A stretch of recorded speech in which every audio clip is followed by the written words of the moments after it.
এইবোৰ আপোনাৰ এইটো whirlpoolৰ ফ্ৰিজ হয়। এইটো আপোনাৰ 2 ষ্টাৰ চাই লওক 2 ষ্টাৰ। এইটো বেয়া হৈ আছিল আৰু 600 গেছ ৰিফিলিং কৰিলোঁ, তো ৰিফিলিং হৈ আছে। এইটো আপোনাৰ LG, এইটো আপোনাৰ ভিতৰত জ্বলি গৈছে। চাই লওক কেনেকৈ জ্বলি গৈছে। এইটো আপোনাৰ 2 ষ্টাৰ হয়। এয়া খুলি থৈ দিছোঁ, ভালকৈ চাই লওক। এয়া এইটো এনেকুৱা, এইটো আপোনাৰ কুলিং চেম্বাৰ। এই এনেকৈ ভিতৰত এনেকৈ জ্বলি গৈছে, মানে কাষ্টমাৰৰ ঘৰত ইলেক্ট্ৰিচিটিৰ কিবা প্ৰব্লেম হৈ আছিল, সেইটো কাৰণত বজ্ৰপাত পৰিছিল, বজ্ৰপাতৰ কাৰণত এইটো আপোনাৰ জ্বলি গৈছে। এইটো ৰিপেয়াৰিং কৰিব লাগিব। এইটো কম্প্ৰেছৰটো আপোনাৰ 10 year ৱাৰেণ্টি আছিল, বাট কোম্পানীৰ মানুহে অহা নাই, ঘৰত আহি কিনে ঠিক কৰি দিয়া নাই, কৈছে যে নিজৰ পইচাৰে ঠিক কৰিব লাগিব, সেইকাৰণে মোৰ তাত দি থৈ গৈছে। এইটো কুল এণ্ড ফাষ্ট জোন, এইটো চাই লওক। এইটো এয়া এইটো LGৰ হয়। মডেলটো কি আছিল, এতিয়া নতুন কিনিব গ'লে 17,000 মান লাগিব চাগে, 16-17,000 তেনেকৈ আছে। এইটো অলপ চামচুঙৰ, চামচুং ডাবল ডোৰ। এইটো আপোনাৰ এইটো ৰিপেয়াৰিং কৰিব দি গৈছে, এইটো ৰিপেয়াৰিং কৰি আছোঁ। এইটো ভিতৰত মানে গেছ চেছ সোমাই কিনে হেৰি কৰিছোঁ। এইটো কুলিং চেম্বাৰ, এইটো আপোনাৰ ভিতৰত এনেকুৱা কানেকশ্যন দিয়া নাই একোৱে।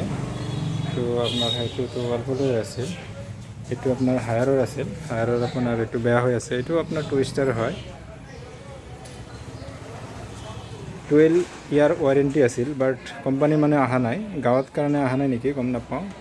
এইটো ভিতৰত এনেকুৱা আছে। এইটো ৰিপেয়াৰিং হৈ যাব। যেতিয়া এইটো ৰিপেয়াৰিং কৰিম হায়াৰৰ মালটো, এইটো ভিডিঅ' কৰি আপোনালোক দেখাম কেনেকৈ কি ৰিপেয়াৰিং কৰিব লাগে।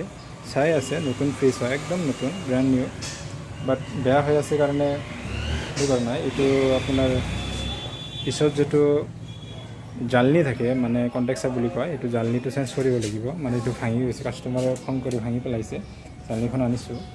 এইটো আপোনাৰ R600, এইটো আপোনাৰ ৰিপিলিং হৈ গৈছে, বাট R600 কেনেকৈ ৰিপিলিং কৰিব লাগে এইটো আপোনালোক দেখাম। এইটো এনেকৈ নিপুল লগাব লাগে, এনেকৈ নিপুল লগাইছোঁ। নিপুল লগাই কিনে তাৰপিছত এইটো গেছ ভমাইছোঁ, ঠিক আছে। এতিয়া R600 হয়, এইটো অ'কে হৈ গৈছে। এতিয়া কাষ্টমাৰ আহিব, আহি কিনে এইটো লৈ ল'ব। এইটো কণ্টেক্সাৰ হয়, তো ভালকৈ কি কি চিষ্টেম আছে, কেনেকৈ কি আছে, চব আপোনালোক দেখাম বাৰু। আমাৰ ভিডিঅ'টো চাই থাকিব, আমাৰ চেনেলটো ছাবস্ক্ৰাইব কৰিব, আমাৰ মিয়াভাই ইলেক্ট্ৰনিক্স চেনেলটো ছাবস্ক্ৰাইব কৰিব। আৰু কিবা জানিব থাকিলে আমাৰ চেনেলটোক আগুৱাই লৈ যাব আৰু আমাক কমেণ্ট কৰিব, কি কি জনাৰ প্ৰয়োজন আছে আপোনালোকৰ, কেনেকৈ গেছ ৰিফিলিং কৰিব লাগে, কেনেকৈ কি কৰিব লাগে, চব দেখাম A to Z। But comment কৰি সুধিব, নাইবা ডিছক্ৰিপশ্যনৰ নাম্বাৰ আছে, আমাৰ নাম্বাৰত কল কৰিব, যোগাযোগ কৰিব। তো আপোনালোকৰ কাৰণে আৰু ভাল ভাল ভিডিঅ' বনাম। তো আমাৰ মিয়াভাই ইলেক্ট্ৰনিক্স চেনেলটো ছাবস্ক্ৰাইব কৰিব।